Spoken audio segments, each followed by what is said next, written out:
recession.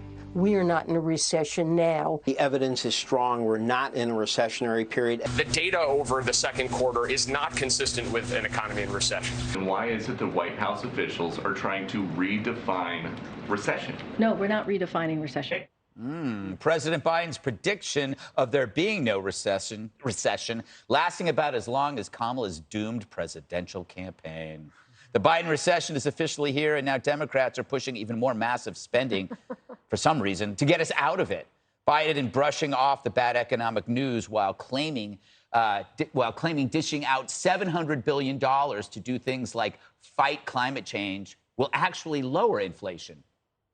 Both Chairman Powell and many of the significant banking personnel and economists say we're not in a recession. We've created 9 million new jobs so far, just since I became president. Businesses are investing in America at record rates. The Inflation Reduction Act will add another $370 billion in clean energy tax credits in reconciliation. That doesn't sound like a recession to me. Fell asleep there. And now that Biden's prediction has flopped, Democrats and the media are getting on the same page to try and convince Americans, that things aren't that bad. We have to remember what difficult times we're living in. Inflation isn't unique to the United States. It's happening everywhere. What they're seeing is that we are in a transition. We are transitioning clearly. We're certainly in a transition, and we are seeing slowing as we all would have expected. Recession, the word, I think, is now just a political football. Always have faith that whether you agree or don't, stuff is getting done. You don't think that this is an indicator of an impending recession or one already here?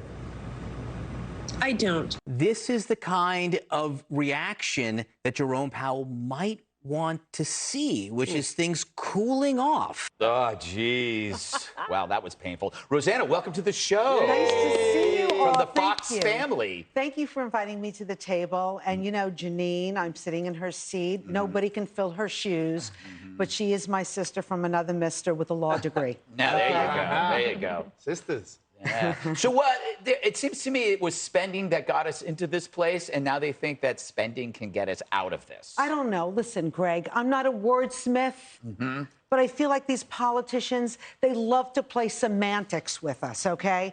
Have we not heard semantics before? Sexual relations, recession. We're getting screwed either way, right? Yeah, very good. Did you like that, Greg? I figured I had to bring my A game with There you go, there okay. you go. I don't know. I go shopping, I go to the grocery store, I have a family. Everything's gone up. Butter, eggs, milk, gas. Is that transitory too? I don't know. It's going on for a year and it's getting worse. Well, it's a great point, Jesse, that while Republicans and generally non-liberals engage in the real world by building things and systems like practical stuff, the Dems figure if you just change the language, the problems will disappear. So a woman is no longer a woman when you're dealing with non-binary. And, there's so many other examples. For example, sexual relations. Sure.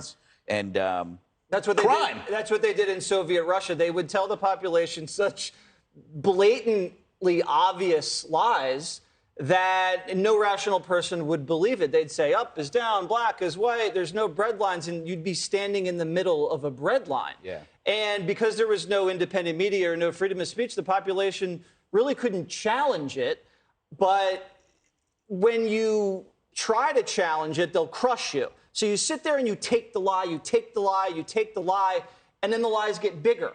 And that's what they want. They want to make the population submissive because it doesn't matter if you believe it. It matters if you accept it. Because once you accept the lies, you're basically just saying, do whatever you want with me. And then they can do whatever they want with you. They can control the population that way. We've never kind of had blatant propaganda like this in this country before until now. Men can get pregnant. The border is secure. The Afghanistan evacuation was fantastic. There was no laptop. It was fake. This is not a recession. We've never tried to do this before, but now you can pull it off because the press and prosecutors and the big tech monopolies are participating in the lie.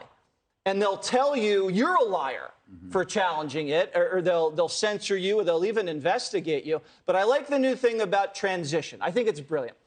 Geraldo, We're not getting a divorce, honey. I am transitioning to another house where I will be sleeping with other women. Dana. That is a transition I cannot abide. Dana, I am not stealing your jewelry. I am transitioning ownership from you to me. Could you imagine a football coach gets out there after a loss and tells the fans, guys, we didn't lose. We're transitioning away from our winning streak into a more stable period of play. Do you know? No. Do you know when I got fired the first time, the HR person said they were transitioning me out of my job. There it is. And I just started laughing. It stings less. From the job to the sidewalk. Yes, it was amazing. I'll never forget that. Or the guy who said that, who's watching probably. Dana, so couldn't they have done a better job of explaining this? Like, why couldn't they have just been honest, maybe, and said, "Hey, look, these are unique circumstances. We're coming out of a pandemic." You know, instead they just decided to play with the words. Well, it's interesting too, because why wouldn't you just do that if 65% of the country, 65% of the country thinks we're in a recession already? Yeah. 75% of Democrats don't want Joe Biden to run again. Like 85% of the country thinks that we're on the wrong track. So adding recession is just, I don't understand why it was such a big deal, because the story then became that the White House was so worried about the word recession that they would do anything to try to get you not to say it. Now, a lot of media went along with it, but this is the technical definition. Imagine George W. Bush or Donald Trump trying to get away with this. And the media would never have done that, and that's fine, because you have to be honest about what's happening. You have to wonder who the spin is actually for then. It's for Twitter.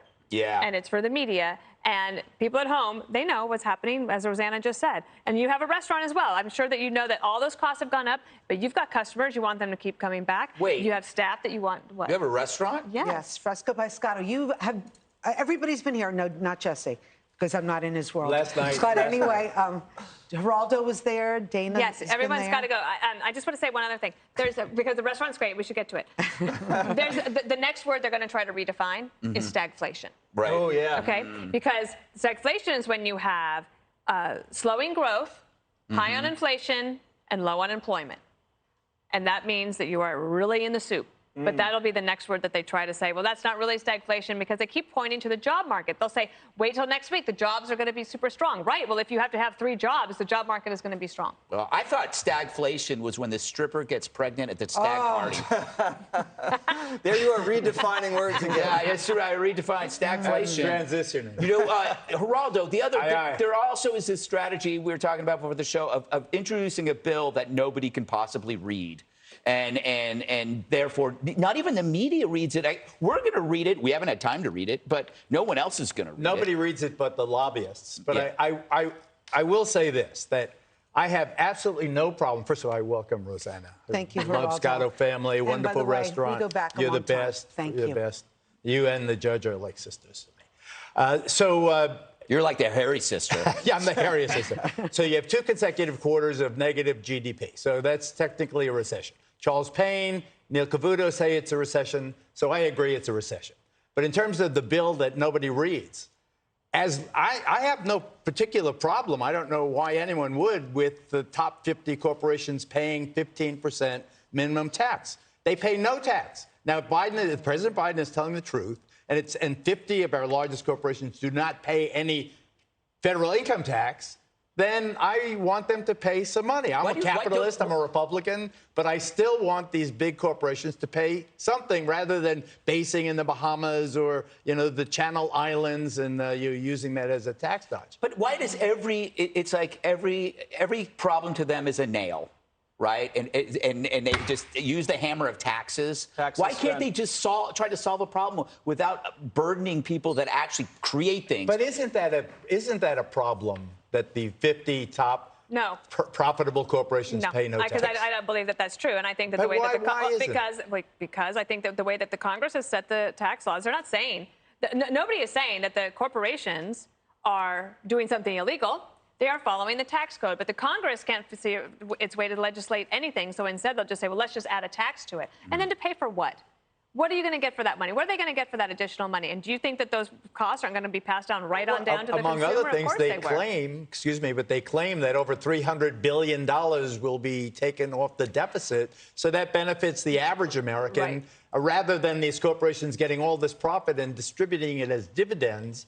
Which only helps their fat cat. Well, we'll see. I mean, the other thing is like almost me. all of them are on record saying that you should not raise taxes in a recession.